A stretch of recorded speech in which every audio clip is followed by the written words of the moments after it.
तो ज़मीन खरीदना कोई आलू प्याज खरीदने जैसा आसान तो है नहीं, आप गए और ख़रीद ली। इसमें मिडिल क्लास आदमी की पूरी जमा पूंजी लग जाती है, पूरी लाइफ की जो उसने जमा करी है मेहनत मजदूरी करके वो सब लगा देता है एक ज़मीन खरीदने में या एक मकान खरीदने में। तो इससे खरीदने में कभी भी आप जल्दबाजी ना करो। तो आपको किसी भी जगह को खरीदने से पहले कुछ चीज़ें पता होनी बहुत ज़्यादा ज़रूरी है, वरना आप सारी ज़िंदगी ऐसा ना हो कि कोर्ट कचहरी के धक्के खा रहे हो, सिविल केस पे सिविल केस चल रहे हैं और फ़ायदा कुछ नहीं हो रहा, आपकी जमा पूंजी भी सारी लग गई और आपको मिला भी कुछ नहीं।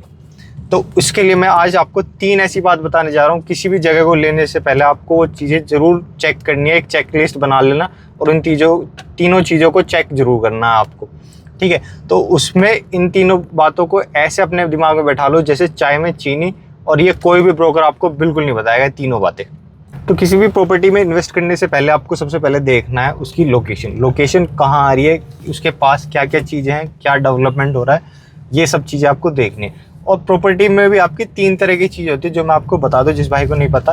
प्रॉपर्टी में 3 तरह की आती हैं आपकी, एक तो रेजिडेंशियल जिसमें आप रहते हो, एक आप कमर्शियल जिसमें आप कोई भी काम करते हो, और एक आपकी आती है एग्रीकल्चर जिसमें आप कोई भी एग्रीकल्चर काम करते हो। तो ये आपकी 3 तरह की प्रॉपर्टी इन्वेस्टमेंट आप कर सकते हो।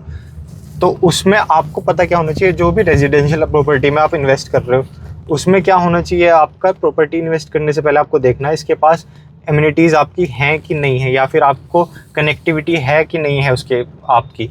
क्योंकि आपने घर ले लिया, रहने लग गए आप, उसके पास स्कूल नहीं, आपको जाना पड़ रहा है 5-5 10-10 किलोमीटर स्कूल जाना पड़ रहा है, या फिर हॉस्पिटल इतनी दूर है, कोई भी कनेक्टिविटी रोड की अच्छी नहीं है उसकी, आपकी रोड आपको कच्ची पक्की ऐसी दे रखी है, कोई काली रोड नहीं है, तो उसका इन्वेस्टमेंट करने का आपको कुछ इतना बेनिफिट नहीं होगा, उसके प्राइस इतने ज़्यादा नहीं बढ़ेंगे जितने आपके कोई भी अच्छी कनेक्टिविटी वाली रोड से जो भी कनेक्ट होगी उस प्रॉपर्टी के प्राइस बढ़ेंगे।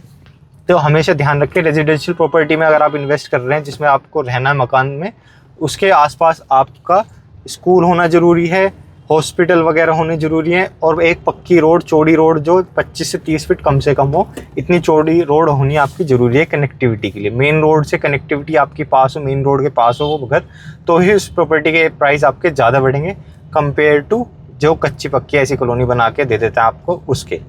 सेकेंड आ जाता है आपको कमर्शियल प्रॉपर्टीज़ के प्राइस आपको ऐसी जगह होंगे जो जिसके पास आपका मार्केट हो, जिसके पास पूरे सिटी, जिस भी सिटी में आप रह रहे हो उसके सिटी का काम चल रहा हो, तो उसके आसपास जितना आप देखोगे, या फिर आप देखो किसी अच्छी कॉलोनी हो उसके पास, क्योंकि वहीं पे आपका कमर्शियल काम होगा ना। ये नहीं कि आपने कहीं भी ले लिया वहाँ पे आपके प्राइस बढ़ जाएंगे कमर्शियल के, उससे कुछ बेनिफिट नहीं है ना, कहीं भी आप लेके डाल दो पैसे। तो उसका होना बहुत ही ज़्यादा ज़रूरी है कि कमर्शियल प्रॉपर्टी भी आप ऐसी जगह लें जहाँ की लोकेशन आपकी बहुत बढ़िया हो, तभी आपके उसके प्राइस बढ़ेंगे, नहीं तो नहीं बढ़ेंगे आपके। तो ये आपका हो गया प्रॉपर्टी। और फिर आती है आपकी एग्रीकल्चर लैंड में आपको क्या देना, आपको कच्ची रोड पे नहीं खरीदना कभी भी, क्योंकि कच्ची रोड के पैसे सबसे लेट बढ़ेंगे, सबसे कम बढ़ेंगे, और अगर आपकी वही रोड मेन रोड पे होगी जो पक्की होगी, चौड़ी होगी, उसके पैसे सबसे पहले बढ़ेंगे और सबसे ज़्यादा बढ़ेंगे। तो ये आपकी तीनों तरह की प्रॉपर्टी होगी जिसमें आपको लोकेशन का सबसे ज़्यादा ध्यान देना है। कनेक्टिविटी होनी ज़्यादा ज़रूरी है सबसे पहले मेन रोड से, उसकी चौड़ी रोड होनी ज़्यादा ज़रूरी है, उसकी आसपास की एमिनिटीज़ होनी ज़्यादा ज़रूरी है, मार्केट पास में हो, स्कूल पास में हो, हॉस्पिटल वगैरह आसपास में, जो आपकी सारी सुख सुविधा की चीज़ें पास में आपको मिल जाए। ये ना हो कि आपको एकदम लेके भागना पड़ रहा है 5-10 किलोमीटर, उससे पहले कुछ है ही नहीं, ठीक है। एक इसमें आपको प्रो टिप ये देता हूँ मैं, हमेशा ध्यान रखना अपनी प्रॉपर्टी के आसपास 5 किलोमीटर के दायरे में आपको घूम के देखना कि कोई गवर्नमेंट प्रोजेक्ट तो नहीं बनना। जैसे अभी अगर आप मेरठ सिटी की बात करें तो मेट्रो स्टेशन के आसपास हो 4-5 किलोमीटर की रेंज में, या फिर आपका जो सर्किल रोड बन रही है उसके 4-5 किलोमीटर की रेंज में हो, तो वो आपकी इन्वेस्टमेंट को 10 से 10 गुना कर सकती है आपकी, है ना। 10 लाख इन्वेस्ट करे, 10 के 1 करोड़ आपके हो सकते हैं। तो ये होगी सबसे पहली ज़्यादा जरूरी चीज़, आपको देखना लोकेशन कैसी है आपकी प्रॉपर्टी की। तो सेकंड इम्पोर्टेंट चीज़ जो आती है वो आती है आपकी पेपर वर्क्स। मतलब पेपर वर्क्स बहुत ही ज़्यादा इम्पोर्टेंट, जितनी लोकेशन आपकी बताती है कि आपको आरओआई कितना बढ़िया रहेगा लोग किसी भी इन्वेस्टमेंट पे, उतने ज़रूरी आपके हो जाते हैं प्रॉपर्टी के पेपर्स भी कि वो क्लियर हैं या नहीं। मतलब बहुत से लोग क्या गलती करते हैं, ब्रोकर ने बोला सब कुछ क्लियर है, कोई दिक्कत नहीं है, मैं कह रहा हूँ भाई साहब मेरे पे विश्वास करो और ले लो, और आपने पैसे दे भी दिए, तो यही गलती सबसे ज़्यादा करते हैं और फिर बाद में माथा लेके बैठे रहते हैं। मतलब किसी भी प्रॉपर्टी को लेने से पहले पेपर वर्क करना बहुत ही ज़्यादा जरूरी है, क्योंकि लिखतम का काम चलता है आज के टाइम में, बख्तम का नहीं कि मैंने बोल दिया वो नहीं चलेगा। पहले होते थे वो लोग, आज के टाइम में नहीं। आपको पेपर पे लिखा हुआ होना बहुत ही ज़्यादा ज़रूरी है अगर आप कोई भी चीज़ ले रहे हो, ठीक है। तो कुछ चीज़ें होती हैं जो इम्पोर्टेंट होती हैं किसी भी पेपर प्रॉपर्टी की पेपर चेक करने के लिए, वो मैं आपको बताता हूँ। सबसे पहला होता है टाइटल डीड, मतलब टाइटल एकदम क्लियर हो जिसपे और किसी का इस पर कोई हक ना हो। मतलब ये नहीं कि 3-4 के नाम दिए हो, आप रजिस्ट्री करवा रहे हो, उसमें फिर भी नाम किसी का आ रहा है, तो टाइटल एकदम साफ होना चाहिए टाइटल डीड में, ठीक है। सेकंड आ जाता है आपका लैंड का यूसेज किस लिए दे रखा है आपका। जैसे मैंने भी आपको बताया था ना, रेजिडेंशियल में भी होती है, कॉमर्शियल में भी होती है, और आपका एग्रीकल्चर में होती है। ये नहीं होता कि एग्रीकल्चर यूसेज में आपको रेजिडेंशियल में बेच दी महंगी, उसके बाद क्या हुआ, जब आपको बेच तो दी, अब आप उस पर गए मकान बनाने, आगे उस पर गवर्नमेंट वाले आगे भाई इस पर तुम बना ही नहीं सकते क्योंकि ये आपकी एग्रीकल्चर लैंड है, फिर आप उस पर घर तो क्या है, एक शेड भी नहीं डाल पाओगे। थर्ड आता है आपका इनकम्बेंस सर्टिफिकेट, मतलब कि इस पे कोई लोन वोन तो नहीं चल रहा है, कहीं पे गिरवी तो नहीं है ज़मीन, वो सारी चीज़ें उसमें पता लग जाती हैं आपकी कि है या नहीं। फिर आती है आपकी फोर्थ चीज़ जो आती है सबसे इम्पोर्टेंट, वो आपकी रजिस्ट्री अपडेट हुई है ऑनलाइन या नहीं हुई आपके नाम पे, वो चेक कराना भी आपका बहुत ज़्यादा ज़रूरी है।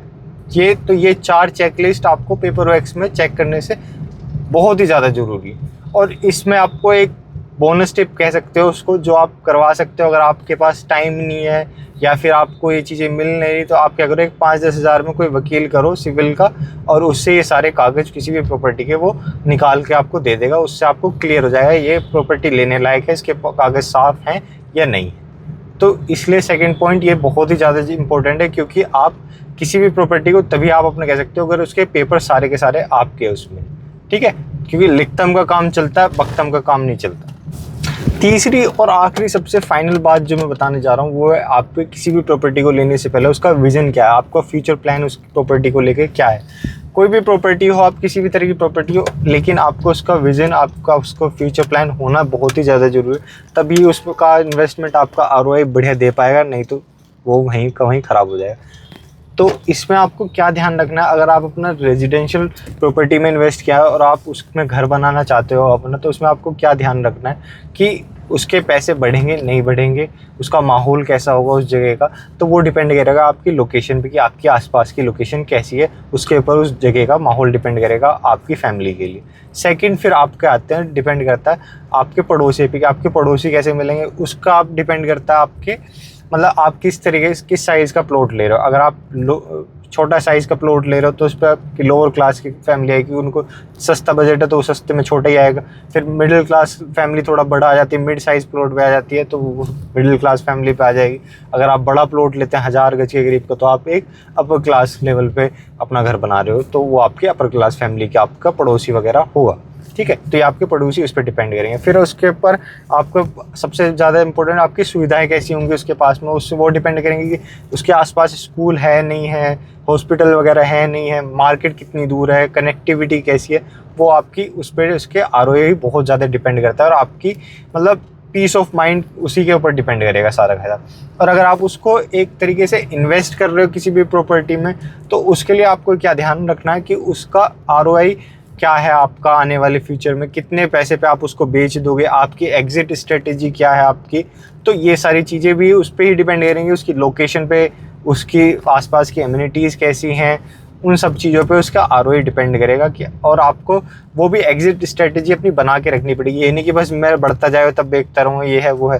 तो आपको ये भी ध्यान रखना कि अपनी एग्जिट स्ट्रेटेजी बना के रखनी है, क्योंकि ये रेजिडेंशियल या प्रॉपर्टी जो आपकी होती है इन्वेस्टमेंट, ये एकदम आपको पैसा नहीं देती।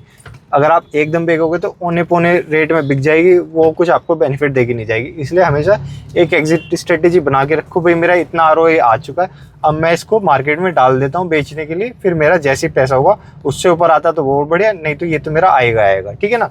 तो ये होना आपको बहुत ज़रूरी है। ऐसी आपको एक बात बताओ, मेरे दोस्त ने अभी 2 साल पहले हमारी कॉलोनी बनी है, मैंने उनसे कहा था कि आप यहाँ पे इन्वेस्ट कर दो, तब उस पर लगभग ये मान लो कि एवरेज बता रहा हूँ आपको 10,000 के रेट पे उन्होंने ले लिया अपना प्लॉट, मकान बना लिया।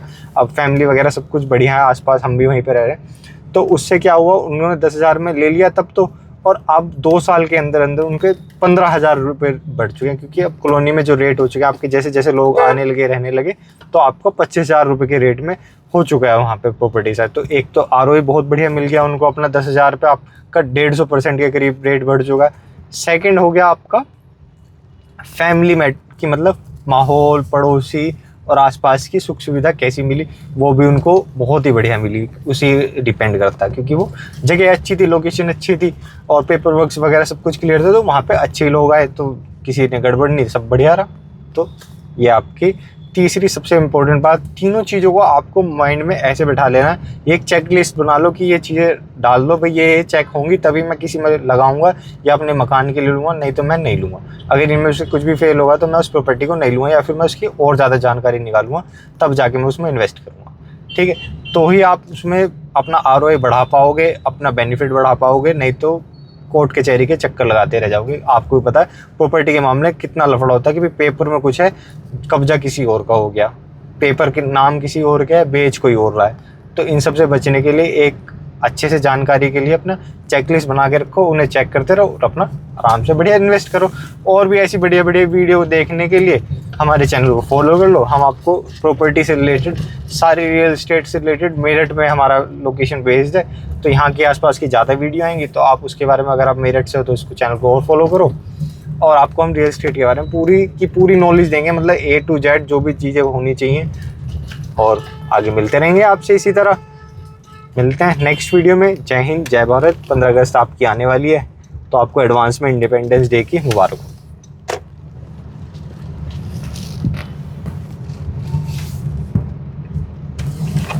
और हाँ, अगर वीडियो पसंद आएगी तो लोगों के साथ शेयर करो, अपने दोस्तों के साथ शेयर करो, जिसको जानकारी बढ़िया लगी हो अपने दोस्तों को बताओ। सभी को जागरूक होना बहुत ज़्यादा ज़रूरी है आज के टाइम में, ताकि हम आने वाले फ्रॉड से बच सकें।